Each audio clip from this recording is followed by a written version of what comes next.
2024 లేదా 25లో డిగ్రీ లేదా బీటెక్ చదివారా? సాఫ్ట్వేర్ జాబ్ కోసం ఎదురు చూస్తున్నారా? అయితే కోడ్ జ్ఞాన్ 100 డేస్ కోర్సులో చేరండి, జాబ్ సాధించండి. హలో అన్న ఇంటింటికి లా ఆఫ్ అట్రాక్షన్ ఇంటికి ఒక మిలియనియర్. సో ప్రీవియస్ వీడియోలో యాక్చువల్గా రేపు జరగబోయేటువంటి దానికి సంబంధించి అంటే ఒక్కొక్క ఫుల్ మూన్ డేకి సంబంధించినటువంటి ఒక మంచి కాన్సెప్ట్ని తీసుకుని చెప్పడం జరిగింది.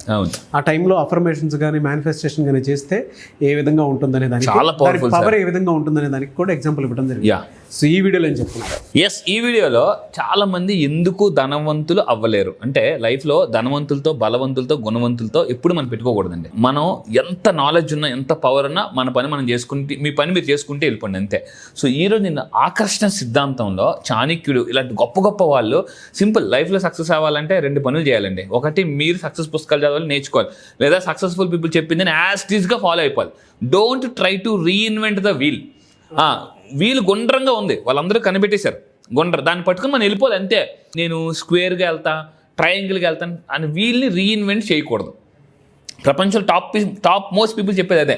అంటే నిప్పు కాలుతుందా అని 2 రకాలు తెలుసుకోవచ్చు. ఒకటి మనం చేయి పట్టుకుని కాల్చుకొని తెలుసుకోవచ్చు, అరే నిప్పు కాలుతుందని. రెండోది వేరే వాళ్ళు ఎవరైనా చెప్తారు మనకు, అరే బాబు నిప్పు పట్టుకోకరా బాబు కాలుతుందని. అప్పుడు నేను ఓన్గా ఎక్స్పీరియన్స్ అవుతాను అని అనుకుంటే చేయి కాలుతుంది, గుర్తుండిపోతుంది. సో మొదటి రకం ఎవరంటే జాతకుతుంది. ఫస్ట్ నేను 2 కేటగిరీస్ పీపుల్ చెప్తాను. మొదటి రకం పీపుల్, సక్సెస్ఫుల్ పీపుల్ చెప్పింది యాజ్ ఇట్ ఈస్గా కట్ కాపీ పేస్ట్ వెళ్ళిపోతారు అంతే. మళ్ళీ సక్సెస్ వచ్చిన తర్వాత మీరు క్రియేట్ చేసుకోండి కొత్తగా. రెండో రకం పీపుల్ అంటే ఎవరి మాట ఎనరు, సీతయ్యలు సీతమ్మలు.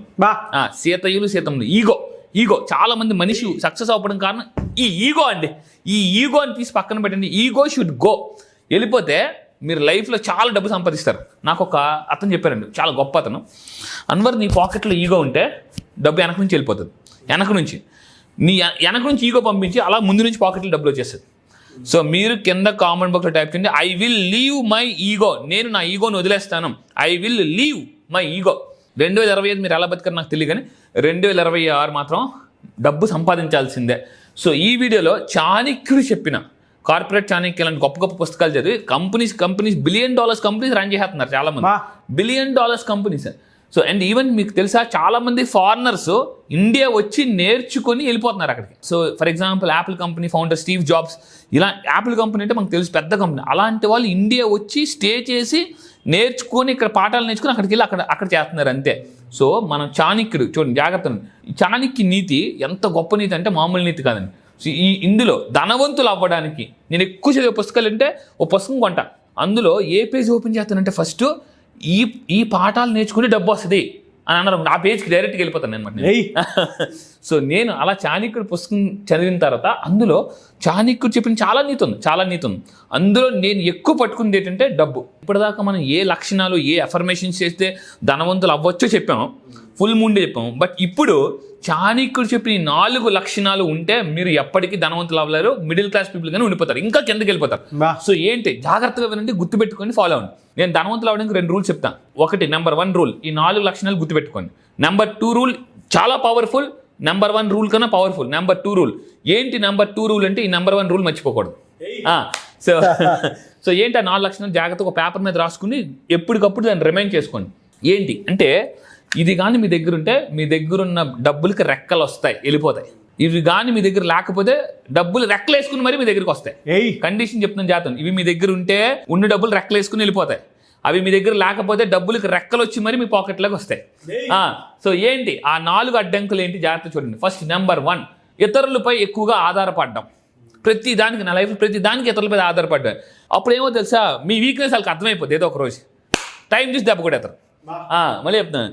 సో టైం వచ్చినంత వరకు వెయిట్ చేస్తారు, తర్వాత అందరు స్ప్రెడ్ చేస్తారు. ఈ మనిషి మన మీద ఆధారపడతాడు రా, వేస్ట్ రా అని చెప్పేసి టైం చూసుకుని అందరూ ఒకటైపోయి మీకు దెబ్బేస్తారు. సో ఇతరులపై ఆధారపడడం తగ్గించండి, ఎంత వీలైతే తగ్గించుకుంటూ ఉండండి. చాణక్యుడు ఏం చెప్పారంటే, స్వయంగా పని చేయని వారు ఎప్పుడూ విజయాన్ని సాధించలేరు. సో మీరు నేర్చుకుంటూ ఉండండి. మల్టిపుల్, ఈ 2026లో మీరు సక్సెస్ అవ్వాలంటే మల్టీ టాలెంటెడ్ అవ్వాలండి. మీరు నా క్లాస్కి రండి, నేను డ్యాన్స్ చేస్తాను, మిమిక్రీ చేస్తాను, పాటలు పాడతాను, ఫన్ చేస్తాను, హీలింగ్ చేస్తాను, అన్నీ. ఇక్కడ చూడండి, ఇతరులపై ఆధారపడడం దయచేసి మీరు తగ్గించుకోండి. సో దిస్ ఇస్ ఆధారపడాలి, కానీ అతిగా ఆధారపడకూడదు. అది చాణక్యుడు చెప్పే పాయింట్ అనమాట. చాలామంది ఇంట్లో ఎస్పెషల్లీ లేడీస్ హస్బెండ్ ఇన్కమ్ మీద ఎక్కువ ఆధారపడతారు. కొన్ని రోజులకి ఏమవుతుంది తెలుసా అండి, లేడీస్ అందరికి నేను ఒకటే చెప్తున్నా, అమ్మ లేడీ మిలియనర్స్ జాగ్రత్త గుర్తుపెట్టుకున్నామా.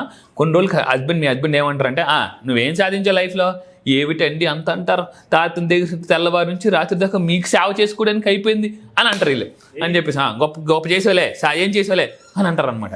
అందుకే నేను చెప్పేది ఏంటంటే హస్బెండ్ మీద వైఫ్ ఎక్కువ ఆధారపడకూడదు, వైఫ్ మీద హస్బెండ్ కూడా ఆధారపడకూడదు. కొన్నాళ్ళకి అంటే చాలామంది జెంట్స్ వైఫ్ ఇన్కమ్ మీద ఆధారపడతారు.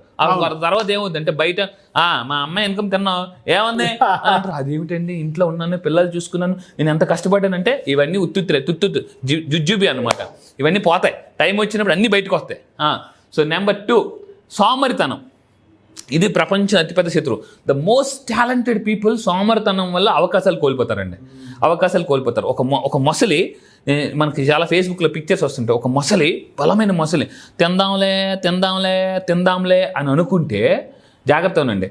ఎదురుగా వెళ్తున్న ఒక దాన్ని నెక్స్ట్ వస్తుంది ఆపర్చునిటీ నెక్స్ట్ వస్తుంది అనుకుంటే రాలే. ఈ మొసలు ఆకలితో ఎండిపోయి చచ్చిపోయి కరెక్ట్గా మంచి జంతువు వచ్చినప్పుడు దీన్ని కదలడానికి ఓపిక కూడా లేదనమాట. మీరు వయసులో ఉండేటప్పుడు మాత్రం చెప్తున్నాను, సోమరితనం ఆపేయండి. అందుకే మహాకవి శ్రీశ్రీ చెప్తారనమాట, ఓ సోమరి పోతులారా చావండి ఎముకలు కుళ్ళిన వృద్ధుల్లారా చావండి అని. నేను మహాకవి శ్రీశ్రీ గారు కొన్ని రచనలు చదువుతుంటే బ్లడ్ బాయిల్ అయిపోవాలండి. మళ్ళీ చెప్తున్నాను, లైఫ్లో మీకు ఎలా ఉండాలంటే, లైఫ్లో సాధించాలి. రక్షకుడి సినిమాలో నాగార్జున గారు ఎలాగంటే సమ్మని ఎలా అయితే నరాలు వస్తాయో మీ గోల్ చెప్తే అలా రావాలి నరాలు. ఆ సోమర్తనం ఉండేవాళ్ళు వదిలేయండి ఫస్ట్ ఆఫ్ ఆల్. సో అతిపెద్ద శత్రువు ఈ సోమర్తనం. లేజినెస్ ఉండేవాళ్ళు ఏమవుతారంటే క్రేజీగా పనిచేయలేరు, లేజీగా ఉండేవాళ్ళు క్రేజీగా ఆలోచించలేరు, అవకాశాలు కోల్పోతారు. దీనికి ఒక ఎగ్జాంపుల్ చెప్తాను జాగ్రత్త. ఒక సింహం అడవిలో బాగా వేటాడే సింహాన్ని తీసుకొచ్చి ఒక అతను ఏం చేసి బోన్లు వేసాడు. బోన్లో సింహం ఏంటి రోజు అడవిలో అంటే ఫుడ్ దొరకాలంటే వేటాడేది. ఈ సింహాన్ని తీసుకొచ్చి ఎప్పుడైతే బోన్లు వేసిన తర్వాత రోజు ఫుడ్ పెడుతున్నాడు. ఫుడ్ పెట్టిన తర్వాత దానికి ఏంటి, హ్యాపీగా టైంకి ఫుడ్ వచ్చేస్తుంది, హ్యాపీగా రిలాక్స్ మస్తు మధ్య టైంకి ఫుడ్ వచ్చేస్తుంది, అంత అయిపోయింది. 21 days తర్వాత అతను ఎవరైతే ఫుడ్ వేస్తున్నాడో ఆ బోన్ ఓపెన్ చేసాడు. వెళ్ళిపో, నీకు ఫుడ్ ఎట్లా పోతానరా బాబు, నువ్వు రోజుకి 2 days 3 days మేకలు తినేస్తాను మనిషి సింహానికి. ఆ సింహం అలాగే వెళ్ళిపోయి మళ్ళీ వెనక్కి వచ్చిందట బోన్లోకి.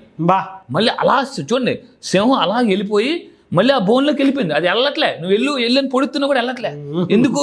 ఇప్పుడు మళ్ళీ బయటికి వెళ్తే వేటాడాలి, ఎవడు పడతాడరా నాయన అని చెప్పేసి రిలాక్స్ అయిపోయింది అనమాట. అందుకే చెప్తున్నాను, relax is equal to life climax.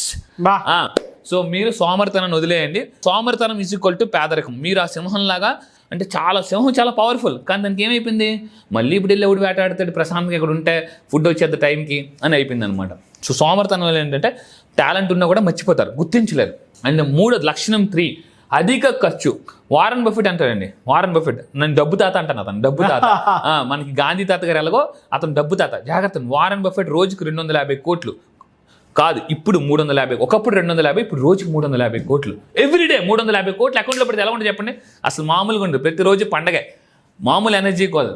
So అతను ఏమంటాడంటే అసలైన ఆర్థిక నిపుణుడు ఎవరు వారన్ బఫెట్ చెప్తున్నాడు, ఎవరైతే ఖర్చుని కరెక్ట్గా బ్యాలెన్స్ చేస్తారో వాళ్ళే అసలు ఆర్థిక నిపుణులు. డబ్బు సంపాదించే వాళ్ళు ఆర్థిక నిపుణులు కాదు. 1996లో అమెరికాలో టాప్ 100 మిలియనర్స్ 2004 వచ్చారు బ్యాంక్రప్ట్, మొత్తం అవుట్. 4 మంది ఉన్నారు ప్రపంచంలో, 96 మంది రోడ్డు మీద దివాలా తీసేశారు. ఎవరిలంటే డబ్బుని సరిగ్గా మేనేజ్ చేయలేని వాళ్ళు అనమాట. సో చాలామంది ఉంటారు. నేను అడుగుతా, 2002లో ఎంత డబ్బు సంపాదించారంటే తెలియదు. 2025 ఈ సంవత్సరం ఎంత డబ్బు సంపాదించారంటే తెలియదు. ఎంత సేవ్ చేశారు తెలియదు. అసలు ఎంత ఇన్వెస్ట్ చేశారు తెలియదు. అసలు ఏం చేస్తున్నారు తెలియదు. రేపు ఫ్యూచర్ ఏంటి తెలియదు. సో అందుకే చెప్తున్నానండి, ఇది చెప్తున్నప్పుడు మీకే అనిపించవచ్చు, ఏంట్రా సార్ నా కోసం చెప్తున్నాడు అని మీకు అనిపించవచ్చు. నేను చెప్తున్నా, ఇప్పటికైనా మేల్కోనండి. సో మళ్ళీ చెప్తున్నా, అధిక ఖర్చు మీరు చేస్తూ ఉంటే ఒక ఫైనాన్షియల్ కోచ్ని పెట్టుకోవాలి. రేపు 2025 నుంచి 2026 కలర్ఫుల్గా, అద్భుతంగా, బ్రైట్ఫుల్గా ఉండాలనుకుంటే, నేను మళ్ళీ చెప్తున్నాను, ఇప్పుడు 2025 పడిన కష్టాలకు మీరు నిజంగా ఫుల్ స్టాప్ చెక్ పెట్టాలనుకుంటే క్లాసెస్కి రండి. పక్కా చెప్తున్నాను, 2026 మీదే. రాసి పెట్టుకోండి, మనీ ఇయర్ అని టైప్ చేయండి. ఇప్పటివరకు మనం హ్యాపీ న్యూ ఇయర్ అన్నాం, చెప్పింది చాలు. ఇంకా హ్యాపీ మనీ న్యూ ఇయర్ అని చెప్పండి. ఇంకా అది ఎక్స్ట్రాడినరీ అండి. Anyways thank you so much. Thank you sir, thank you.